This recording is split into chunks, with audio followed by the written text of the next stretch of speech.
بسم اللہ الرحمن الرحیم۔ اگر شوہر دور دراز سفر پر جائے تو بیوی کے لیے صبر اور تحمل کیا ہونا چاہیے؟ آج ہم ایک بہت اہم اور عملی موضوع پر بات کرنے جا رہے ہیں۔ یہ مسئلہ ہر شادی شدہ گھرانے کے لیے اہم ہے، کیونکہ شوہر کی غیر موجودگی میں بیوی کا صبر اور گھر کو سنبھال دینا ایک امتحان اور عبادت دونوں ہیں۔ قرآن کی روشنی میں صبر۔ اللہ تعالیٰ فرماتے ہیں، اور جو لوگ اپنے شوہروں کی غیر موجودگی میں صبر کرتے ہیں، نماز قائم رکھتے ہیں اور اللہ پر بھروسہ کرتے ہیں، وہی کامیاب ہے۔ یہ آیت ہمیں یہ سبق دیتی ہے کہ شوہر کی غیر موجودگی میں بیوی کا صبر اللہ کی عبادت اور بھروسہ کامیابی کی علامت ہے۔ حدیث کی روشنی میں رسول اللہ صلی اللہ علیہ وسلم نے فرمایا، بیوی کے لیے سب سے بڑا صبر یہ ہے کہ شوہر کے نہ ہونے پر بھی وہ اللہ کی رضا اور اپنی ذمہ داری کو یاد رکھے۔ یہ حدیث واضح کرتی ہے کہ بیوی کا سب سے اہم عمل صبر اور تقوی اختیار کرنا ہے، چاہے شوہر کتنا بھی عرصہ دور رہے۔ صبر کے عملی پہلو۔ اللہ کی عبادت میں اضافہ۔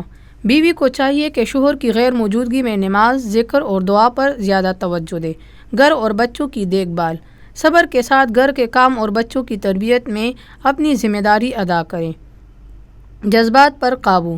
غصہ، شکایت یا پریشانی کی بجائے صبر اور تحمل اختیار کریں تاکہ گھر کا ماحول خوشگوار رہے۔ روزمرہ مثالیں۔ فرض کریں کہ میاں کاروباری یا تعلیمی سفر پر گیا ہے۔ بیوی کو چاہیے کہ وہ اپنا وقت مثبت طریقے سے گزارے، بچوں کی دیکھ بھال کرے اور اللہ پر بھروسہ رکھے۔ اگر شوہر کے سفر کے دوران کوئی مشکل آئے تو صبر اور دعا کے ذریعے اس پر قابو پایا جا سکتا ہے۔ اہم سبق۔ صبر اور تحمل بیوی کے لیے عبادت کا درجہ رکھتا ہے۔ اللہ پر بھروسہ اور ذمہ داری کے ساتھ گھر چلانا دین میں کامیابی کی علامت ہے۔